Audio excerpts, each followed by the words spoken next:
আল্লাহওয়ালারা করে গেছেন জীবন যাপন, সুন্নতের রঙে রঙিন ছিল তাদের কর্মজীবন। আলহামদুলিল্লাহি রাব্বিল আলামিন ওয়াসসালাতু ওয়াসসালামু আলা সাইয়্যিদিল মুরসালিন, আম্মা বা'দ, ফাআউযু বিল্লাহি মিনাশ শাইতানির রাজিম। বিসমিল্লাহির রহমানির রহিম। আসসালাতু ওয়াসসালামু আলাইকা ইয়া রাসূলুল্লাহ ওয়া আলা আলিকা ওয়া আসহাবিকা ইয়া হাবিবাল্লাহ। আসসালাতু ওয়াসসালামু আলাইকা ইয়া নবিয়াল্লাহ ওয়া আলা আলিকা ওয়া আসহাবিকা ইয়া নূরাল্লাহ। মাদানী চ্যানেল দর্শক শ্রোতা, এই মুহূর্তে যারা আমাদেরকে দেখছেন সবাইকে জানাই আন্তরিক শুভেচ্ছা ও মোবারকবাদ। আলহামদুলিল্লাহ, মাদানী চ্যানেল বাংলা মানে হচ্ছে আপনাদের জন্য ইলমে দ্বীন শিখা, নতুন কিছু জানা, কোরআন হাদিসকে জানা। আল্লাহ পাকের দয়ায় এটা আমাদের জন্য অনেক বড় নেয়ামত। তো মাদানী চ্যানেলে আপনারা জানেন যে সকল অনুষ্ঠান মাদানী চ্যানেল সাজানো হয় মূলত যাতে করে আমরা কিছু শিখতে পারি, জানতে পারি এবং পাশাপাশি আমল করতে পারি। তো তারই ধারাবাহিকতা আমাদের অনুষ্ঠানও সাজানো হয়েছে। চমৎকার নাম অনুষ্ঠানটি, সেটা হচ্ছে বুজুর্গদের কর্মজীবন। আর এই অনুষ্ঠানের মাধ্যমে আমরা আমাদের পূর্ববর্তী বুজুর্গদের পেশা, বৈধ পেশা, এই বিষয়গুলো আমরা জেনে থাকি। আসলে শুরুতে আমরা আজ দুরূদ শরীফ পাঠ করার একটি ফজিলত সম্পর্কিত হাদিসে মোবারকা শ্রবণ করি। আল্লাহ পাকের সর্বশেষ নবী সাল্লাল্লাহু আলাইহি ওয়াসাল্লাম ইরশাদ করেন যে এটা পছন্দ করে যে আল্লাহ পাকের নিকট উপস্থিত হওয়ার সময় আল্লাহ পাক তার প্রতি সন্তুষ্ট থাকুক, তাহলে তার উচিত আমার প্রতি অধিক হারে দুরূদ শরীফ পাঠ করা। সুবহানাল্লাহ। আল্লাহ পাকের হাবিবে লবিব হুজুর সাল্লাল্লাহু আলাইহি ওয়াসাল্লাম এর পবিত্র বাণী হচ্ছে, যে ব্যক্তি কোনো গুরুত্বপূর্ণ কাজের সম্মুখীন হয় সে যেন আমার প্রতি অধিক হারে দুরূদ শরীফ পাঠ করে, কারণ দুরূদ শরীফ দুঃখ, বেদনা, বিপদ আপদ দূর করে এবং জীবিকা বৃদ্ধি করে। সুবহানাল্লাহ। চমৎকার দুরূদ শরীফের ফজিলত সম্পর্কিত আমরা হাদিসে মোবারকা শ্রবণ করলাম। হ্যাঁ মাদানী চ্যানেল দর্শক শ্রোতা, আমাদেরকেও উচিত প্রত্যহ দুরূদ শরীফ পাঠ এর মধ্যে ব্যস্ত রাখা নিজেকে, যাতে করে আল্লাহ পাকের দয়ায় আমরাও দুঃখ, দুর্দশা, পেরেশানি যে বিষয়গুলো রয়েছে এগুলো যাতে দূর হয়, আমাদেরও যাতে জীবিকা বৃদ্ধি পায়। আল্লাহ পাক আমাদেরকে বেশি বেশি দুরূদ শরীফ পাঠ করার তৌফিক দান করুক। নিয়তুল মুমিনি খায়রুম মিন আমালি। হুজুর সাল্লাল্লাহু আলাইহি ওয়াসাল্লাম এই হাদিসে মোবারকার মাধ্যমে আমাদের জন্য মেসেজ হচ্ছে যে মুসলমানের নিয়ত তার আমল অপেক্ষায় উত্তম। তো আমরা নিয়ত করে আসুন আজকের অনুষ্ঠানটি আমরা যাতে করে শুরু থেকে শেষ পর্যন্ত মনোযোগ সহকারে উপভোগ করি, দেখি, শ্রবণ করি এবং যা কিছু শুনে এর উপর যাতে আমরা আমলও করি।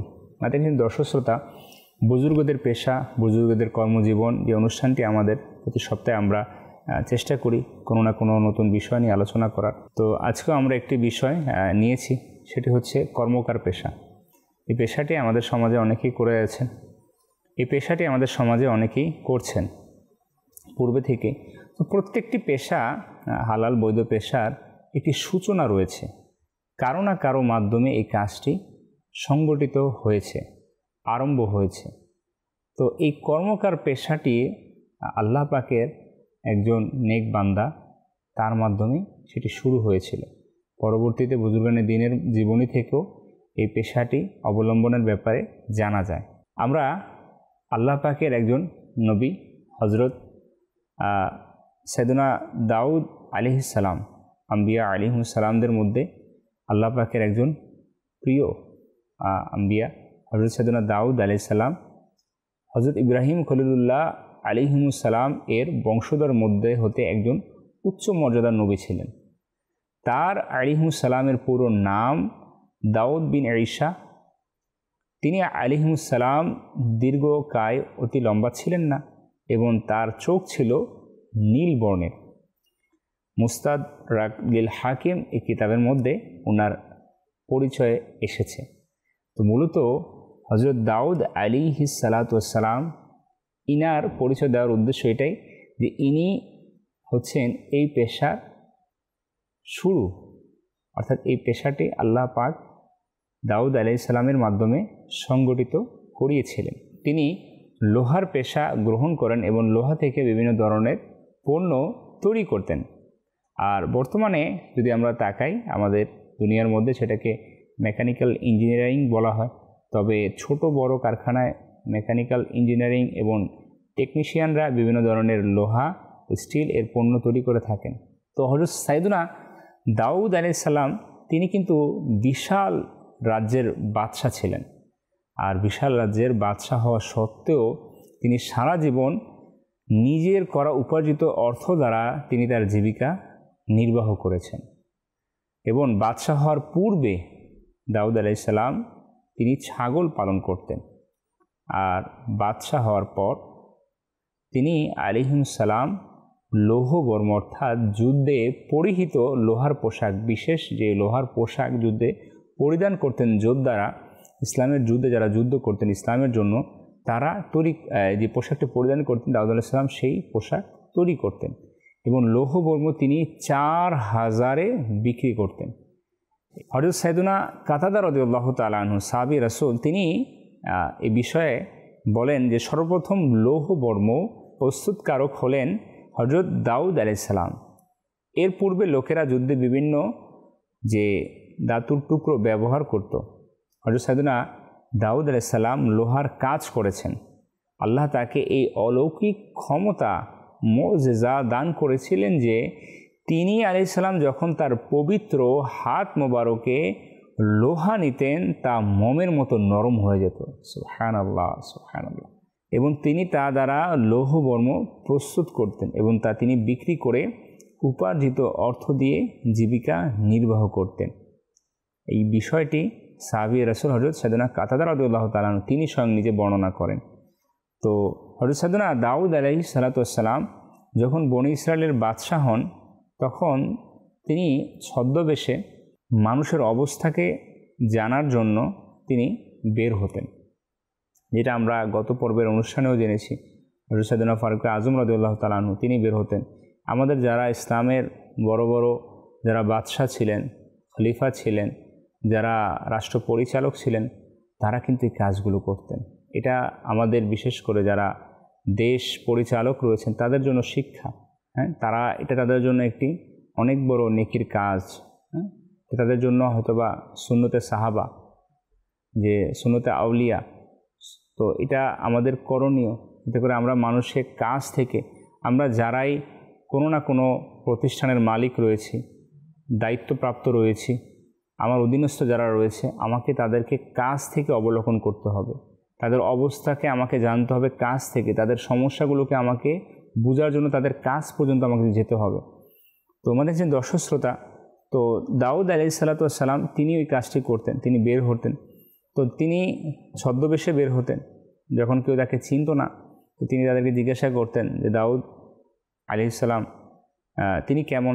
তিনি যখন কাউকে জিজ্ঞাসা করতেন তো তারা উত্তরে বলতো যে তিনি খুব ভালো, সবাই তার প্রশংসা করতেন। তো এভাবে করে তিনি মানুষকে জিজ্ঞাসা করতেন যাতে করে তিনি নিজেকে এইভাবে যাচাই করতেন যে আমার কোনো ঘাটতি ত্রুটি রয়েছে কি না।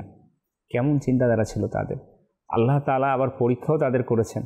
আল্লাহ তাআলা মানবরূপে একবার ফেরেশতাকে প্রেরণ করলেন হযরত দাউদ আলাইহিস সালামের কাছে।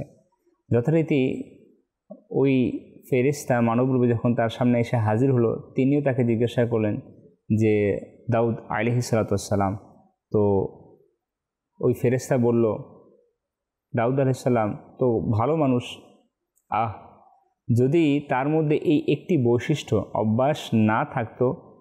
তিনি এই কথা শুনে অবাক হয়ে তাকে বললেন, হে আল্লাহর বান্দা, কি সেই বৈশিষ্ট্য? তিনি বললেন, সেই ফেরেশতা, যে তিনি বাইতুল মাল অর্থাৎ রাজকীয় কোষাগার থেকে নিজেদের ও পরিবারের খরচ বহন করেন। এই কথা শুনে তিনি ভাবলেন যে বাইতুল মাল থেকে কোনো অর্থ না নেওয়াই বেশি ভালো হবে। অতঃপর তিনি আল্লাহর কাছে দোয়া করলেন যেন তিনি এমন ব্যবস্থা করে দেন যা থেকে তিনি নিজের পরিবারের ভরণ পোষণ নিতে পারেন এবং বাইতুল মালের যে অর্থ সেটা যাতে প্রয়োজন না হয়। তার এই দোয়া আল্লাহ পাক কবুল করে নিলেন। আল্লাহ পাকের সকল নবী আম্বিয়া আলাইহিস সালাম এনারা মুস্তাজাবুদ দাওয়াত ছিলেন, তাদের দোয়া কবুল হতেন। তো আল্লাহ পাক এমন দোয়া করলেন, আল্লাহ তাআলা তিনি আলাইহিস সালাম এর জন্য লোহা নরম করে দিলেন এবং লৌহবর্ম তৈরির জ্ঞান আল্লাহ তাআলা তাকে দান করলেন। কোরআনে পাকে আল্লাহ পাক এই লোহার ব্যাপারে আলোচনাও করেছেন, এর গুরুত্ব এসেছে। বর্তমান সময়ে লোহাকে যে চুল্লি দিয়ে গরম করে নরম করা হয়, কিন্তু হযরত সাইয়েদনা দাউদ আলাইহিস সালাম আমরা শুনেছি যে তিনি নিজ হাত দ্বারা লোহাকে নরম করে বর্ম তৈরি করতেন। সুবহানাল্লাহ। হ্যাঁ, আচ্ছা, এটা আমাদের কর্ম যারা করছে, কর্মকার যারা রয়েছেন, তারা কিন্তু এভাবে লোহাকে নরম করেন। আল্লাহ পাক তার নবীকে কেমন মুজিজা দান করেছিলেন। আল্লাহ পাক এই বিষয়ে সূরা সাবার 11 নম্বর আয়াতের মধ্যে আল্লাহ পাক ইরশাদ ফরমান, অনুবাদ, প্রশস্ত বর্ম তৈরি করো এবং এর বলয়গুলো জোড়া দেওয়ার ক্ষেত্রে পরিমাণের দিকে লক্ষ্য রাখো, এবং হে দাউদের বংশধর, তোমরা সৎকর্ম করতে থাকো, আমি সেসব কর্মকাণ্ড পুঙ্খানুপুঙ্খানুরূপে দেখি যা কিছু তোমরা করো। আমাদের এখানে দর্শক শ্রোতা, এখানে যে আল্লাহ পাকের আয়াতে মুবারকা, সেখানে কিন্তু এই যে লোহা এর যে কাজ, এই ব্যাপারে কিন্তু আলোচনা এসেছে। আল্লাহ পাক হুকুম দিয়েছে দাউদ আলাইহিস সালামকে যে লক্ষ্য রাখার জন্য যে জোড়া দেওয়ার ক্ষেত্রে যাতে কোনো পরিমাণের এদিক ওদিক না হয়। তো যারা এই কাজ করেন, লৌহবর্মের কাজ, কর্মকারের কাজ, যারা ইঞ্জিনিয়ারিং মেকানিক্যাল ইঞ্জিনিয়ার রয়েছেন, তো এখানে তাদের জন্য মেসেজ এই আয়াতে মোবারকার থেকে, যাতে করে কোনো কাজের মধ্যে কোনো অলসতা অথবা উদাসীনতা অথবা অসাধু চিন্তা নিয়ে কাজ না করা হয়। যেমন আজ আমাদের সমাজের মধ্যে এমনটা দেখা যায় যে একটু বেশি লাভের জন্য টাকা নেওয়া হয় যেই পরিমাপ এর জন্য, কিন্তু এটাকে যখন ইউটিলাইজ করা হয় তখন সেটা কম ব্যবহার করা হয়, যাতে করে ওই অতটুকু বাঁচিয়ে সে যাতে একটু মুনাফা বেশি নিতে পারে। আর যার কারণে ওই যে প্রস্তুতকারক যে বস্তুটি থাকে সেটা কিন্তু সুচারুরূপে সুন্দররূপে সেটা আর তৈরি হয় না। কেন? অসাধু চিন্তা থাকার কারণে। সে তার ব্যক্তিগত ফায়দা নেওয়ার জন্য সেই কাজটি তো করে থাকে, যে পরিমাণ দেওয়ার কথা থাকে কিন্তু সে পরিমাণ সে দেয় না। তো এটা খুবই একটি জঘন্যতম কাজ, যেটা আল্লাহ পাকের এই আয়াতে মোবারকা যে রয়েছে সেটা একেবারে বিপরীত। আমাদের এখানে দর্শক শ্রোতা, যে দাউদ আলাইহিস সালামের পরে আমরা শুনছিলাম যে তিনি আলাইহিস সালাম এই কাজ করতেন। তো আল্লাহ পাক আরও আয়াতে মোবারকা নাজিল করেছেন। এই আয়াতে মোবারকার মাধ্যমে আল্লাহ পাক হযরত দাউদ আলাইহিস সালামের যে মুজিজা, আল্লাহ পাক তাকে যে লোহা হাতে নেওয়ার মাধ্যমে নরম হয়ে যেতেন, এবং আল্লাহ পাক তাকে পাখির সাথে কথা বলার যে ক্ষমতা মর্যাদা দান করেছেন, সেই বিষয়েও আল্লাহ পাক কোরআনের মধ্যে আয়াতে মোবারকা নাজিল করেছেন। মানে দর্শক শ্রোতা, হাদিসে পাকের আলোকে যদি আমরা দেখি লোহার ব্যাপারে আলোচনা, এর গুরুত্ব, তাহলে আমরা সেখানে খুব সুন্দর আলোচনা দেখতে পাই। হযরত আব্দুল্লাহ ইবনে ওমর রাদিয়াল্লাহু তাআলা আনহু থেকে বর্ণিত, রাসূল পাক সাল্লাল্লাহু আলাইহি ওয়াসাল্লাম বলেন, আল্লাহ তাআলা আসমান থেকে পৃথিবীতে 4টি বরকতময় বস্তু অবতীর্ণ করেছেন। 1 লোহা, 2 আগুন, 3 পানি, আর 4 লবণ। মুসনাদুল ফেরদৌসের মধ্যে এই হাদিসে মোবারকাটা রয়েছে, প্রথম অধ্যায়ের মধ্যে। হযরত আব্দুল্লাহ ইবনে আব্বাস রাদিয়াল্লাহু তাআলা থেকে বর্ণিত যে হযরত আদম আলাইহিস সালাম যখন জান্নাত থেকে পৃথিবীতে আগমন করেন, তো তখন তিনি তার সঙ্গে 5টি লোহার সরঞ্জাম নিয়ে আসেন। 1 হাতুড়ি, 2 নেহাই, 3 ছেনি, 4 বেলচা, 5 সুই। এবং অন্য এক বর্ণনায় হযরত আব্দুল্লাহ ইবনে আব্বাস রাদিয়াল্লাহু তাআলা থেকে বর্ণিত আছে যে হযরত আদম আলাইহিস সালামের সাথে পৃথিবীতে 3টি জিনিস অবতীর্ণ হয়েছিল: হাজরে আসওয়াদ, মুসা আলাইহিস সালাতু ওয়াস সালামের লাঠি মোবারক এবং লোহা। তাফসীরে সাবির মধ্যে এই বিষয়টি এসেছে। আমাদের এখানে দর্শক শ্রোতা, যদি আমরা হযরত আব্দুল্লাহ ইবনে আব্বাস রাদিয়াল্লাহু তাআলা আনহুর বর্ণনায় যে লোহা জান্নাত থেকে পৃথিবীতে এসেছে, আবার আব্দুল্লাহ ইবনে ওমর রাদিয়াল্লাহু তাআলা আনহু তার বর্ণনায় লোহা আসমান থেকে এসেছে, এই উভয় বর্ণনায় যদি আমরা দেখি তাহলে কোনোটাই কিন্তু বিরোধ নেই, নির্দিষ্ট কোনো বিরোধ নেই। কেননা জান্নাত যেটা আসমানের উপরেই, আমরা এটা হাদিসের মাধ্যমে, কিতাবের মাধ্যমে বুঝতে পারি। আর যখন লোহা জান্নাত থেকে অবতীর্ণ হয় তখন সেটা আসমান থেকে মাটিতে অবতীর্ণ হয়, অর্থাৎ এখানে হাদিসে মোবারকা কোনোটি সাংঘর্ষিক নয়। এবং লোহার সুবিধা যদি আমরা দেখি, বর্তমানে যেটা খুবই প্রয়োজনীয় একটি জিনিস, এবং প্রচুর কঠোরতা এর শক্তি এর মধ্যে রয়েছে, যার কারণে তা দ্বারা অস্ত্র এবং যুদ্ধের সরঞ্জামও তৈরি করা হয়। তো এতে মানুষের জন্য অনন্য উপকারিতাও রয়েছে, যেমন লোহা শিল্প কারখানা, অন্যান্য পেশায় এটা খুবই কাজে আসে। মানে দর্শক শ্রোতা, আমরা আয়াতের শেষাংশে যেটা আমরা দেখেছি যে লোহা অবতীর্ণ করার দ্বারা উদ্দেশ্য হচ্ছে আল্লাহ তাআলা এমন ব্যক্তিকে প্রকাশ করা যে জিহাদে লোহা ব্যবহার করে আল্লাহ তাআলার দ্বীনকে সাহায্য করবে, যদিও সে আল্লাহকে দেখেনি। নিঃসন্দেহে আল্লাহ তাআলা শক্তিধর পরাক্রমশালী, তিনি কারো সাহায্যের মুখাপেক্ষী নন এবং দ্বীনকে সাহায্য করার যে আদেশ করা হয়েছে তা প্রকৃত অর্থে তাদের উপকারের জন্য। খাজিন আল হাদিদ আয়াতের পাদটিকায় এই বিষয়টি এসেছে। আমাদের দর্শক শ্রোতা, লোহার পেশা, কর্মকার যে পেশা, সেটা আমাদের বুজুর্গানের দ্বীনের জীবনের মধ্যে যদি আমরা দেখি সেটা পাওয়া যায়। ইহইয়াউল উলুম কিতাবের মধ্যে এসেছে যে 10টি পেশা যেটা রয়েছে, এই 10টি পেশা আমাদের বুজুর্গানের দ্বীনের জীবনীতে পাওয়া যায়। তারা এই পেশাগুলোকে নিজেদের জীবন পরিচালনার জন্য অবলম্বন করেছেন। অধিকাংশ বুজুর্গানের দ্বীন নিম্নোক্ত 10 প্রকার কাজ করেছেন। 1. মোজা সেলাই করা। 2. ব্যবসা। 3. মালামাল বহন করা। 4. কাপড় সেলাই করা। জুতার তলা তৈরি ও মেরামত করা। 5. 6. ধোপার পেশা। 7. লোহার কাজ এবং 8. চরকার পেশা। 9. স্থল ও সমুদ্রে শিকার এবং 10 হচ্ছে লেখালেখি। ইহইয়াউল উলুম এই কিতাবের মধ্যে এই পেশাগুলোর কথা এসেছে। তো আমরা যারা বিভিন্ন পেশা এইগুলোর মধ্যে যারা অবলম্বন করে জীবিকা অর্জন করছি, এটা আমাদের জন্য খুবই আনন্দের বিষয় যে আল্লাহ ওয়ালা যারা গত হয়েছেন তারাও এই পেশাগুলো নিজেদের জীবনে তারা অবলম্বন করেছেন। আমাদের দর্শক শ্রোতা, আজকের পেশা যে আলোচনার পেশা সেটা হচ্ছে কর্মকার পেশা। লোহার কাজের গুরুত্ব অনেক বেশি। ইংরেজিতে এটাকে আয়রন বলা হয়, আরবিতে হাদিদ বলা হয়, উর্দুতে এটাকে লোহাই বলা হয় এবং ফার্সি ভাষায় আহান, এবং সবই একটি শক্তিশালী ধাতুর বিভিন্ন নাম যা হাজার হাজার বছর ধরে মানুষ ব্যবহার করে আসছে। হযরত দাউদ আলাইহিস সালাম লৌহবর্ম অর্থাৎ লোহার যুদ্ধের পোশাক তৈরি করতে জানতেন। প্রাচীন লোকেরা এটিকে কৃষি, শিকার এবং যুদ্ধের সরঞ্জাম তৈরি করতে ব্যবহার করত। তাই এর গুরুত্ব সর্ব অবস্থায় গৃহীত। আমরা সকলেই জানি কিছু দেশের উন্নতির গোপন সূত্র হচ্ছে এই লোহার কাজ।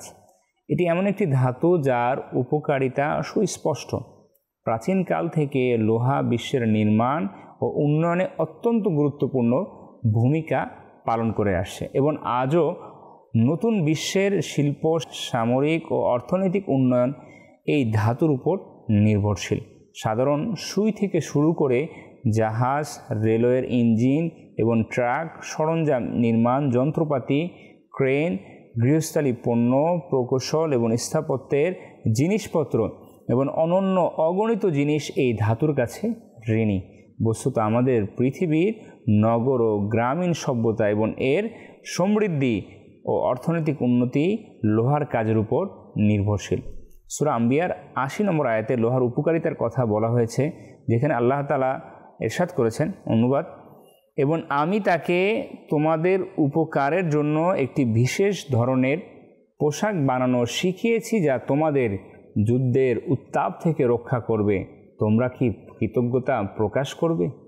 সুবহানাল্লাহ। প্রতারণা করে লোহার পরিবর্তে খাদ, এক প্রকার ভেজাল লোহার মতো ধাতু বিক্রি করা খুবই জঘন্য। যে কাজটা অসাধু ব্যবসায়ীরা করে থাকেন, যে লোহার পরিবর্তে খাদ, যেটা এক প্রকারের লোহার একটা ধাতু, যেটা খালি চোখে দেখলে অনেক সময় সেটাকে লোহাই মনে হয়।